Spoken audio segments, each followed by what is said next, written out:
Hamas checkmates Donald Trump and shows who is the boss. We'll be talking about that more in details, but before I move on, just to remind you guys, most of my viewers are not subscribed. If you happen to be one of them, consider subscribing. A high-level Hamas delegation has held talks with Egyptian officials in Cairo and met about 70 Palestinian detainees freed by Israel and sent into exile on Sunday as part of the Gaza ceasefire deal, sources told the National on Tuesday. Hamas's delegates, the source said, met senior officials from Egypt's intelligence agency on Monday night, were due to hold more talks with them later on Tuesday, with their discussions focused on the introduction of the truce. This is coming at a time when we have heard that Donald Trump was talking about cleaning out Gaza, and then he doubled down on that same statement, making it very, very clear his intention, why he wanted peace in Middle East. This is what he promised to the Muslims of Michigan in United States, that we will be bringing peace in the Middle East, and this is how he does it: ethnic cleansing. Through ethnic cleansing, the Palestinians are being led by the little-known but a powerful head of Hamas Shura Council, the Turkey-based Mahmud Darwish. Also on the team are some of the group's most prominent leaders in exile, including Khalid Mashal, Khalil Al-Khaya, Zahir Zabrin, and many others. These are all senior Hamas leadership members.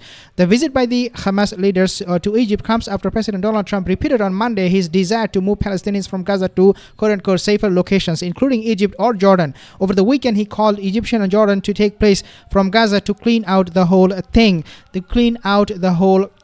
How derogatory the term is. If you think about this thing, Gaza has become a thing. Clean out the thing. Is it like a trash bin or what? This is exactly how he is treating Gaza, as a trash bin. It needs to be cleaned out. The whole thing needs to be cleaned out. Wow, this is just unbelievable. Mr. Trump's comments sparked a flurry of behind-the-scenes diplomacy across much of the Arab world to formulate a unified stance to reject the suggestions, and the issue figured prominently in the talks between Hamas and Egyptian officials, said the sources. Senior officials from Egypt's spy agency have traditionally dealt with issues about the Palestinian-Israeli conflict, along with delegates from Qatar and the US and Egyptians mediated between Israel and Hamas for more than a year before a deal was reached on January 15 and came into the force 4 days later. This is not only about Egypt or Jordan, it is also about the state of Qatar, Turkey. They are behind the scene working together in order to make it very clear to Donald Trump and to United States, including people like Marco Rubio, that what they plan in Gaza is not going to happen, because they will meet with resistance. In response to Mr. Trump's Gaza remarks, Arab nations will probably call for an emergency meeting of the Cairo-based Arab League, and possibly a summit, in the hope that it would place sufficient pressure on Mr. Trump to make a U-turn on his proposals or allow the subject to be forgotten. Wow, they will be holding talks and meetings. Well, I mean, this time I really think that it will work. Why? Because, well, come on, at least we're not in the time of genocide. At least we now have some, peace, some ceasefire going on, even though genocide in West Bank is taking place as we speak.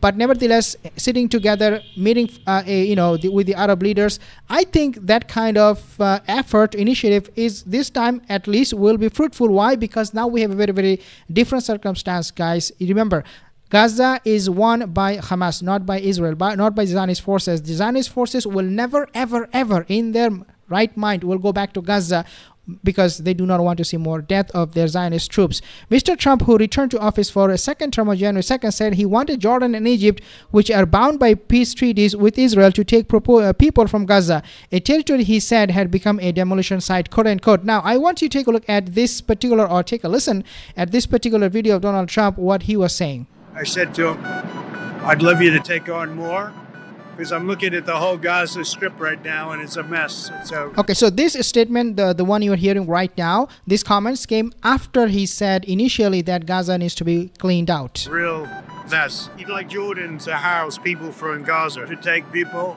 I'd like Egypt to take people. I'm talking to General El-Sisi tomorrow, sometime, I believe. And I'd like Egypt to take people, and I'd like Jordan to take people. You're talking about probably 1.5 million people, and we just clean out that whole thing. It's it's over the centuries that's many, many conflicts, that site. And I don't know, it's something has to happen, but it's literally a demolition site right now. Almost everything's demolished. I said Okay, so first thing first, we have to understand this, that Donald Trump really needs to leave Gaza alone. They couldn't win it over with force by sending billions of dollars, and now he has actually released an order from Israel of 2,000-pound bomb to Israel, and we know why Israel would be needing that kind of firepower, and that is to drop on innocent civilians. They're not going to fight with Russia. They're not going to use it against China. No, they are going to be dropping it on who? On the innocent people of Gaza. Now, this is how he defines this guy, Marco Rubio. What is right? What is wrong for us? The terrible thing about war, and it's why we should try to prevent it at almost any cost, is that innocent people are caught up in it. And that's true of every conflict on the planet. But there is a difference between those who, in the conduct of armed action, deliberately target civilians, and those who do as much as they can to avoid civilians being caught up against an enemy that doesn't wear a uniform, against an enemy that hides in tunnels, against an enemy that hides behind women and children.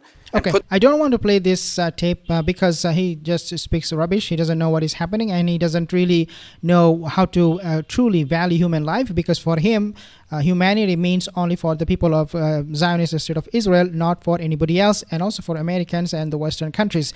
Over the centuries, it had seen many conflicts. This is what Donald Trump, he said that it is time for Gaza to really start thinking or rethinking or recalculating the whole situation, and so that they can find peace and go somewhere else and never come back to their home country, home place. Small street demonstration. Now, this is what I want you to focus on. Small street demonstrations to protest Trump's suggestions for Gazans are due to take place later on Tuesday in central Cairo and the Egyptian half of Rafah on the nation's border with Gaza, the sources said. Now, this is where things can get very intense. Not only just for the Donald Trump administration, because this is obvious failure, because this is completely unrealistic, outrageous proposal that he has brought forth. But what is also going to be very intense is for the President Sisi. Now they're talking about protesting this kind of gathering that will be held in Cairo in support of Gaza, in a protest of what Donald Trump said about the people of Gaza. Now, Sisi wouldn't like this. He doesn't want any kind of protest. Therefore, right now, it is fair to say that Sisi is actually panicking. I mean, instead of taking all of these people from Gaza, he is now thinking or cursing even Donald Trump for saying these words, because Donald Trump, number one, if you notice, when he mentioned Sisi, he said General Sisi. He doesn't say President Sisi. Number one. Number two is now he is going to be putting on Sisi a lot of exposure. This whole issue is being focused on Sisi a lot. People will be watching how Sisi will react. If he doesn't react properly in a manly way, if he doesn't handle the situation in a manly way, we already know there are pockets of protest happening in Egypt, and people are not liking this guy, this dictator.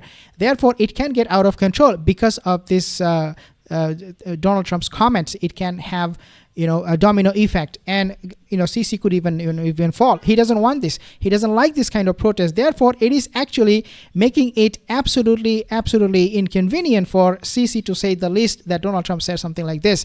A statement signed by a group of politicians and academics led by Egypt's former foreign minister and Arab League chief Amir Moussa said that any displacement of the Palestinians contravenes their right to self-determination. They said their forced eviction would amount to ethnic cleansing.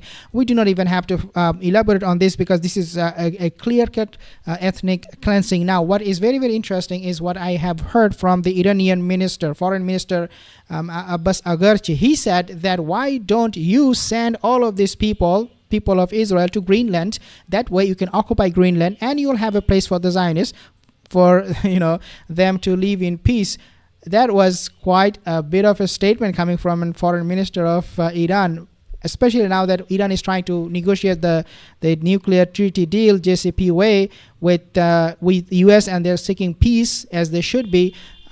This kind of a statement shows that how pissed off, how frustrated this head of states, these ministers, this military personnel are against Donald Trump. But nevertheless, what we know right now at the moment is that Hamas has checkmated Donald Trump by going to Egypt, by sending the delegation to Egypt, making sure that they have the support they need. And when it comes, if push comes to shove, obviously we know that Hamas is not going to be backing down with all of these US pressures and rhetoric.